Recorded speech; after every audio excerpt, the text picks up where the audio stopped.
Hello everyone, I am Tacet, and today I'm going to be going over the Gems of War Mistress of Evil event, in which the Malcandessa is added to the game. This is quite an interesting week in that two somewhat interesting things are happening. The first one is we have a rather weird invasions, in that it's actually repeating a troop that already exists. Be mentioning more on this in a moment, but yeah, it's one that quite literally has already happened before. But the other pretty big thing is we are getting 3 magic potentially this week. Definitely a guarantee 2 that are potentially obtainable. The first one is obtainable right now off of Zhul'kari with the new troop coming in that now makes it capable of going from power level 9 to power level 10 and 11. And of course, power level 10 ends up giving an additional skill bonus for the kingdom. And of course, Zhul'kari is a kingdom that has a skill bonus of magic. So we end up getting a +1 magic from that. The second one that's going to be coming into the game is this Friday for people all the way in endgame. If you have a really high renown, we're going to be getting a new faction this Friday. And with that new faction, it will be possible to reach a maximum of 45,000 renown, which means it will finally be possible to go get the +1 magic at 44,000, which will be the second +1. And the third, and some people might already have this if you bought in purple deeds in the past, but if you've been doing all of the free purple deeds, including the ones that you can get from epic tasks, you should pretty much almost have enough to max out a purple kingdom. So if we go check a purple kingdom and check our amount of purple total, you can see right now I currently have 26. If you've done all the free ones, you probably have somewhere around like a 22 to about a 26. You can't have higher than 26 off of just the frees at the moment. But yeah, you can have up to 26. If you would have bought in some of the packs in the past, it would have probably already be there. But if we get even one single epic task this week, that will be an additional 4. And yeah, we'll pretty much be there. Also, I believe we can get to 28 this week if you count the guild tasks, which my guild hasn't done yet since I'm recording this early in the morning. But we'll probably have that done later. But yeah, you could probably have about 28 by the end of this week. And if we get a single purple task, boom, that will be the 3rd magic. So +3 magic this week, potentially. Some of those, of course, are a little bit harder to obtain than others. But that is the most amount of permanent magic we have ever gained in a single week, which is pretty noteworthy. Other than that, let's go and get over to this troop. So this glory troop, actually good. And it is an epic, so you can get these blue-purple trait stones for cheaper than you ever would normally be able to get them. So great to stock up if you've been wanting to go and upgrade anything blue-purple related, as they technically only cost 200 glory each if you're still looking for more blue-purple. Other than that, as far as the troop itself, it's actually good. It is one of the standard convert and power troops. All of these have some amount of viability, and this one isn't too bad. It has a bunch of immunities on it, and on top of that, it gets to convert yellow to green, which has a decent amount of synergy. It also gets a web and poison to the weakest enemy, so you already know exactly what's going to be hitting, and you'll be able to go and disable out their magic. Poison's not that good, but of course the web on it is pretty decent. But yeah, we'll have a decent amount of potential. Obviously, we'll be pretty good on countering yellow Guild War Day, as well as for feeding green mana into troops that need a lot of green. And similar to every other Empower troop, she'll have some amount of viability going forward, as literally everything with Empower essentially has some amount of value, particularly the converting troops, as they are great for mana accumulation and for hard countering the color on a various Guild War Day. Other than that, as far as weekly events this week, we have ourselves a 10% bonus to all elves and 10% to all mystics. There's a little bit of overlap here and there, but not too many things have the full 20%. Other than that, this is useless to do. However, if you do want to experiment around with the new epic that came in, you do get an additional 40 souls every single time you use it in Explore. I don't really feel like she'll be viable for Explore. Obviously, one of the more immediate things that come to mind with it is just put it with a Rowan, and you can just try filling it that way. However, Leprechaun will be more consistent with a half mana start compared to trying to use her, because you're more often not on boards, not going to have alignment. So I wouldn't really advise that, but if you did want to run it that way, you do gain an additional 40 souls per battle. They end up doing that for, and that's only in Explore this week. As far as event keys are somewhat worth going for. It's a little bit of a weird mix as far as what is available. One really odd thing, as I mentioned earlier, and I said I'd say more about it, of course, this is the first event ever where we have a repeat invasion troop. And it's kind of weird because you'll be able to go and still have him in the drop table. He's not in the event key drop table, but he is in Glory Gem Guild and VIP chest. So if you wanted to get the epic troop, for invasions, you technically don't even need to buy it up through the shop. You could just go open some keys. He's in everything but gold keys and event keys, and you'd be able to get them that way. But as far as what's in event keys this week, we have ourselves Arachnaean Weaver. Arachnaean Weaver, of course, is a nice troop to have. It's ran occasionally for Guild War days, particularly with the Orbweaver hero class. Its traits on face value are like absurd. It has Stealthy, Impervious, and then a summon of Webspinner, which is pretty much the best summon on trait of anything in the entire game. Also gets the web all enemies, which is one of the only few things that does that, and a double true damage poke, and gets a bunch of explosions if it gets a kill. Its ability is pretty solid. However, its traits are what makes it really, really viable, particularly its final summon, since it generally doesn't even get stunned, and Webspinner is among one of the highest skull damaging troops in the game, and that combined with the web is just a really devastating combo for pretty much any team. It is a little bit of a slower option, but it's a really safe option that tends to have a relatively high win rate, which is why it's tends to be used for Guild War situations. Other than that, you would end up being able to get more copies of the Converting Troop if you want to have more into that. Webspinner, of course, probably the more noteworthy thing. If you don't have a single copy of Webspinner, you 100% this week want to go and open up event keys until you do. It got a buff about 1 year ago where it ended up getting triple damage to both poisoned and webs. This is really relevant that it gets it to web because it has web on skull. And this combination basically allows it to triple damage everything in the entire game, assuming it does not have immune to web. So that is obviously very, very devastating, as a good majority of troops in the game, unless they happen to have impervious, do not really have immune to web. There are a few other traits that have immune to web, but it's very, very few, and it's mostly on elves. So this is going to be able to do a lot of damage to a lot of things, and it's using a lot of various skull spam teams. But those are pretty much the main ones. Looking for a Webspinner, looking for the Arachnaean Weaver, and getting this max if you didn't already want to do it through Glory. I guess technically Giant Spider, but Giant Spider isn't really high priority to get it maxed. And everything else from this kingdom tends to be pretty unused for the most part, so you wouldn't necessarily really need it. However, if you did happen to get this legend and you didn't have a damage source, it could be somewhat useful this week, as a lot of things require elf throughout the week. Speaking of that, of course, we have ourselves invasions this week. And as I mentioned, this is the first time with a repeat troop, so you'll be able to go and get this troop from Glory Gem Guild and VIP chests. You do not have to go and get them through packs. This also means that a lot of people probably already have them maxed or pretty near maxed, because over the last several months, if you've been playing the game, you've probably been randomly getting drops of him. So you likely already have him pretty upgraded. Not to mention you might have already maxed him out the first time around. Really, tier 3 is about as far as you really need to buy up in this current event, since the only new thing is the new book, the Book of Barmbles. This is actually pretty decent, as this gets to get enchant every single time you cast it. It also has some pretty good synergy with elves. It's mostly would probably be used with various Orbweaver teams. Pretty much the standard Orbweaver teams that you would normally use Life and Death on, whereas you would just replace it with this weapon. And it gets to create a lot of really useful color for elves of green and purple. Definitely the two most useful colors. And overall, probably a pretty solid double converting weapon. Definitely above average as far as they are considered. Or not double convert, but you know, the double gem creation ones based on a specific typing. It's definitely in the higher end of those weapons. I don't feel like it's going to be used too much because, as I mentioned, most of the teams where it is going to be used, it's almost interchangeable with Life and Death, oddly enough. So I'm not sure it's going to get much usage, as Life and Death is probably the superior option in most situations, but it's still a decent weapon to consider, especially as we get more elves coming into the game. And it uses brown-red, which does mean it has competition with things like Mang and Earth's Fury, but in elves teams you might not necessarily even need those mechanics unless you're like Earth's Furying into like a web spinner or something. But anyways, so that's that. So you technically don't really need to buy up that far. I would not really advise it unless you needed a little bit more to get all rewards for your guilds.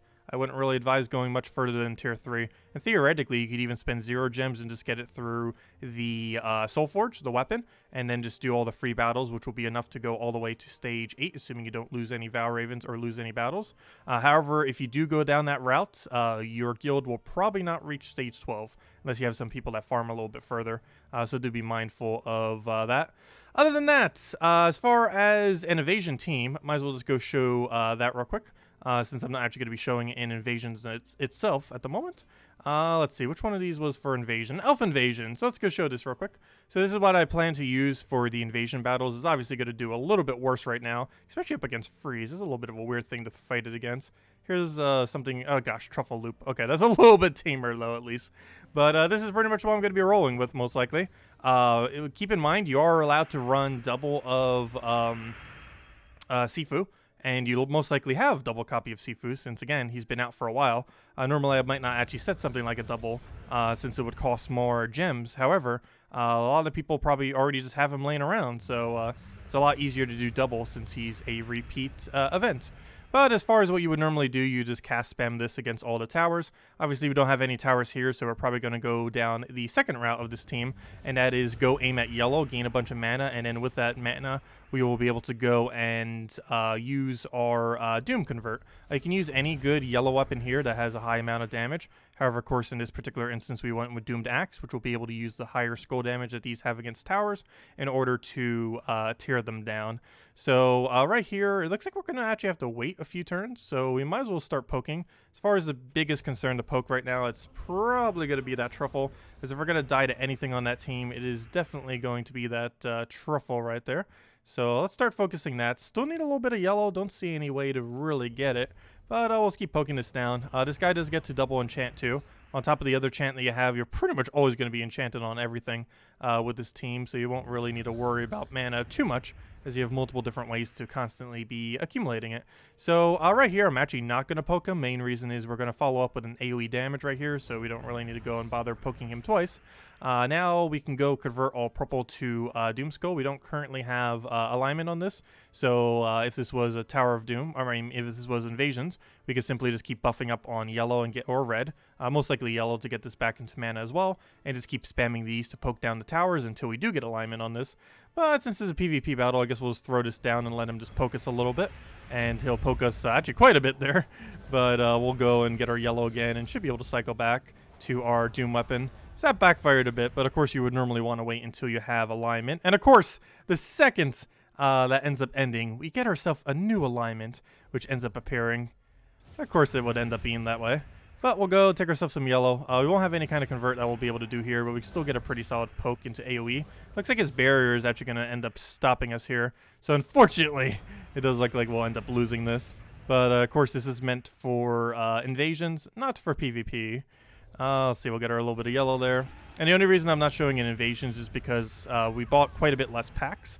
So wanted to save most of it for the stream later, since we'll have a little bit less battles than what we normally do, since most people will probably be buying it up a little bit less in general, given that you don't need to buy it up as much as you normally would. Not sure how many times they're actually going to be repeating old events, but this is the first time that they're ever going to be doing it. So we'll see how that pans out into the future. But anyways, might as well just retreat. That's the general premise of the team. Anyways, moving on. As far as for, so that's everything with invasions.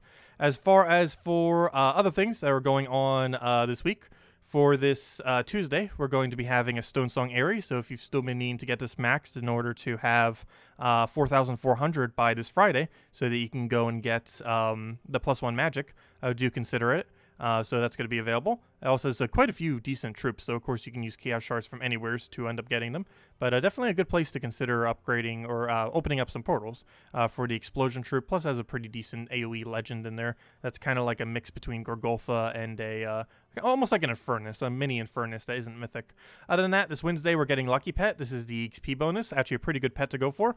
It's as far as overall value, it probably has one of the overall best values of anything in the game, as it applies to every single battle, and you can get up to a 5% EXP bonus. Obviously that's not huge, but it applies to every single battle you ever do permanently. Even if you don't have it equipped, all pets are always active. So a pretty nice bonus in that regard.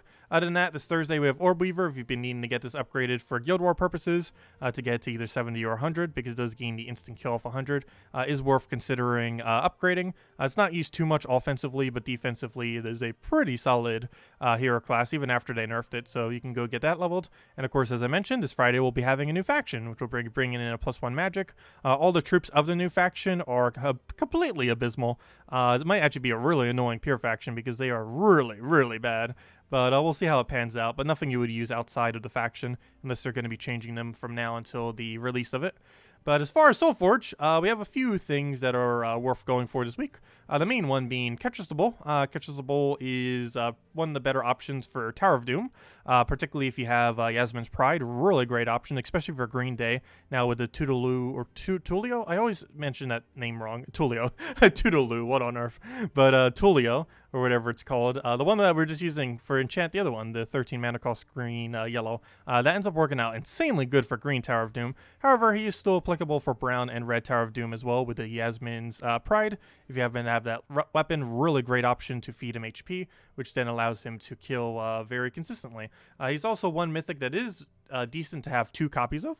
So if you happen to get a copy of him and you eventually get a second copy just randomly, it's actually not bad if you end up getting that second copy, whereas quite a few other mythics are completely abysmal if you end up getting a second copy on accident. So it's actually worth considering crafting relatively early, probably definitely within first 10, possibly even within first 5, just because similar to that of Fair Shra, if you happen to get another copy of it, it's not going to be a downside. It's actually going to be fully positive, as there are plenty of teams that can end up utilizing 2 of him, particularly if you have Yasmin's Pride, but even if you don't, synergizing it with a Mountain Crusher is still decent synergy, and just one other troop to hold it together, normally a mana generator. But yeah, catches the bull, really great. You cast on 2nd slot, you cast on 4th slot, you'll win if it's in a PvP situation. Otherwise, you buff him up a bunch, then you cast a 2nd slot, cast a 4th slot, and then you win. That's basically the whole premise of Catches the Bull, and works quite decently. One of the better mythics in the game. Other than that, there are currently 4 weapons that you can craft this week. It is Book of Barmbles, so do keep in mind you can just get this for 250 gems off invasions as well. The Doomed Potions, this is 100% useless. Completely ignore this unless you just want to get it for completionist purposes. Dark Shot, also pretty useless, only for completionist purposes. And Dark Staff, also useless. However, it's the cheapest of the 4, so if you're looking for something just to get for upgrading the kingdom, this is probably the one that you may want to consider. It's completely useless, so you would never actually use it. However, it's a nice, easy, cheap, easy to obtain one if you want to go get it for kingdom upgrading purposes. So basically, nothing weapon-wise is really worth crafting for the most part. And a Book of Brambles you might as well just get for 250 gems off of the event, which will also give you some more sigils so you can do the event a little bit better for your guild. So that's everything in Soulforge. So, next up, let's go and mess with a bunch of teams. So first things first, let's start all the way from the top. Obviously, we kind of already went over the elf invasion one, but let's go and go over the rest of the teams that we have here. First off is a standard kind of life and death Orbweaver team. This is specifically for a yellow Guild War counter day. You can run this with life and death, but I figured why not run it with the new book. So we're going to be running it with this new book, but you can also interchange it for a life and death. This is a relatively similar kind of Orbweaver team's premise. Of course, we do have the yellow to green convert, which we can end up using there if we ever end up getting alignment. Do keep in mind, if you are using this for defend, of course, it will be under AI control, so they might just use it immediately and it could miss, but it could also get alignment, so you never really know. And if it does, we'll be able to get a nice quick Weaver, which will be able to disable out their magic for some duration. Since we're a natural player, we're not going to go for that. Pretty sure AI would have. We're actually going to go for the book first and start getting our mana going. This will not only help us get alignment for this yellow to green convert, but it will also help feed mana to essentially everything on our team, as everything uses either green or purple on this team. So we'll go and just throw a poke. This also is a pure elf team, so we do get the full boost ratio from this weapon, assuming you're using Orbweaver class. All 4 of your troops will be an elf in this team. So it ends up working out pretty well. One thing I probably should have done with that instead of hitting first slot was actually hit last slot so we could try bringing it into range of this kill. A little bit of a mistake there, but shouldn't be too big a deal. I don't think we have alignment on this, just trying to look it out, and I don't think we have any kind of drop. Actually, yes, we do. We do have one right there. So we are going to go for this just to kind of get our mana going a little bit. It feeds mostly back into itself anyway, so might as well. We still don't have too much to go for here, so let's go for the other extra turn. Take every extra turn off the board. That weapon, as I mentioned earlier, does have enchant every single time we cast it. So we did just regain 2 mana every single turn, so we're automatically going to have full mana as soon as that goes through. Right here, it looks like you could potentially kill our first slot. However, we are using Weaver, so every single time we get a kill, 75% chance we're going to be getting a resummon there. Right now, we're going to go kill that out just because he's really going to be really intimidating with that ability. Even though he's entangled, that's still quite a threat because Doom Skulls, for the most part, almost fully hit through the entangle because of all the +5s that they end up getting through their damage. So right here, I think we're going to do a Weaver. Obviously, it doesn't secure a kill. However, I want to get it just so we can bring that into a future kill range, and also gets a couple webs there. Other than that, I guess we could go for this. Gives a little bit of mana. Probably not worth it at the moment compared to just swiping. Could also go for an AoE. Pretty much every single option does not seem that worth it. What banner am I currently running? I believe I'm minusing red. Yeah, because I'm wanting to go for the extra green and purple off of cast. So a little bit unfortunate that our only move there is to kind of take red. However, I think we do go for the red there, even though we're on -1. Unfortunately, that dies to Death Mark, but luckily, we do have immune to Death Mark off of Arachnaean Weaver, so he was not Death Marked by the enemy's life and death, which is convenient. So, for this next move, we do want to go get a Weaver kill, so best thing here is to go feed a bunch of green and purple mana to it. So we'll go do that. Hopefully we'll have alignment on this convert, and then we can go from there. Right here, I guess we'll just poke you, because obviously we want to keep the last slot alive so we can go kill with Weaver. Ideally, we'll get a Webspinner summon, and of course we don't, because why would we get lucky? Off a 75% chance.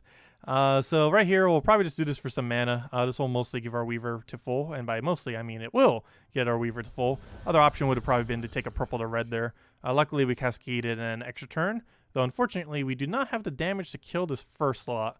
So I think I'm just going to take a brown to make sure we guarantee get full mana next turn, poke it, and hopefully it'll... that's not good. Well, I was about to use that, but luckily that skull does bring into kill range. Also, that dying to Death Mark did proc our giant spider to come out off the Orbweaver class. So now we can go get purple off of that. Now we get the web spinner, a little late.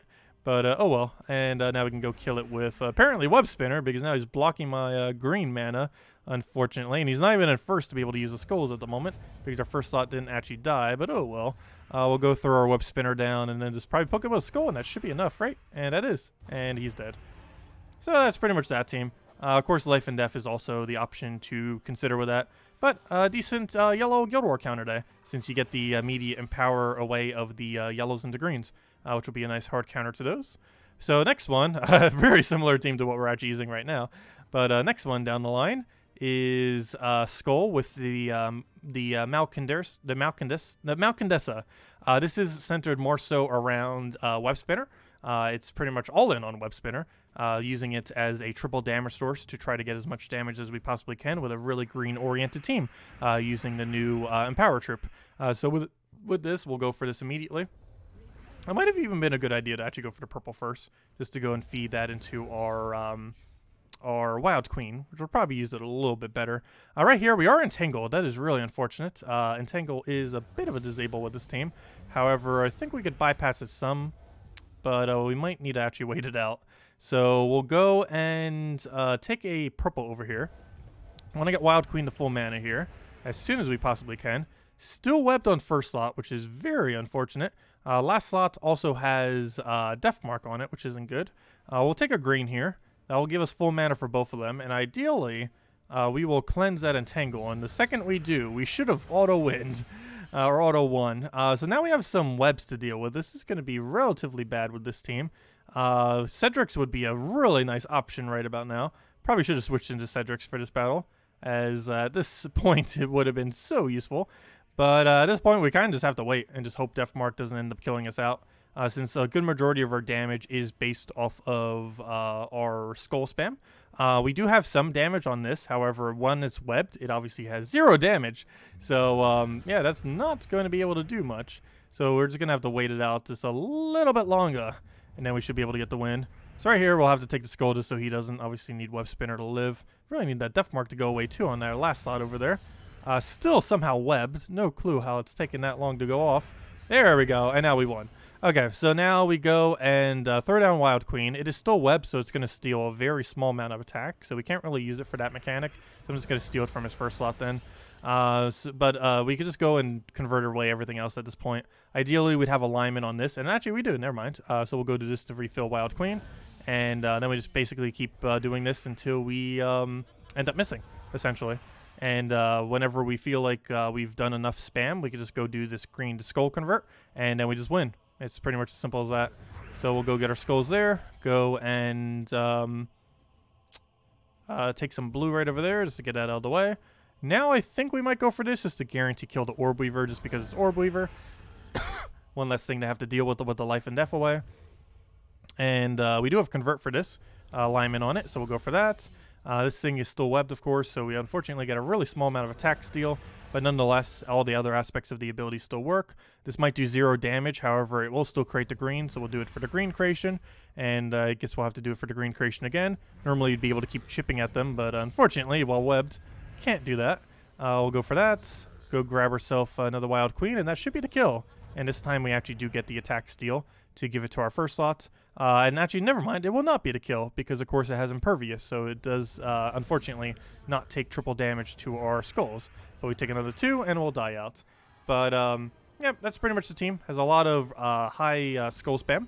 It is a little bit dependent on alignments, as it does have 2 empowers that are kind of centered around that. However, once it gets going, you pretty much have as many different skull options as you want, and with how many things can create green, you will be able to constantly keep getting Wild Queen, as well as the convert, as well as the eventual final convert to convert them all from green to skulls when you finally want to go and end out the battle after you've buffed up your attack at least a few times.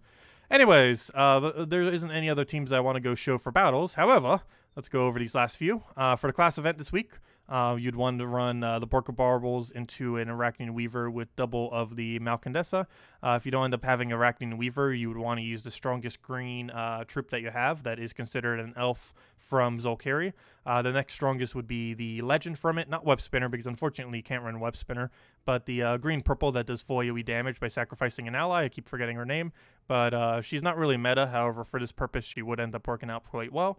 Other than that, any other green source there, damage source would work. And of course, the book you can simply get from the event for 250 gems or through Soulforge. And the event troop for glory, you can simply just get for 400 glory each, so only 800 glory to get the 2 of them. So it should be a pretty easy thing to go and run the Orbweaver class event for this Thursday. And also, if you want to go and max out the Orbweaver class, you could end up doing the event up a little bit further. Definitely a pretty nice hero class to have as a utility. Other than that, faction for this Tuesday for Stonesong Aerie. As far as running the lower battles, I figured why not go use Sir Quentin. Of course, we got him last week.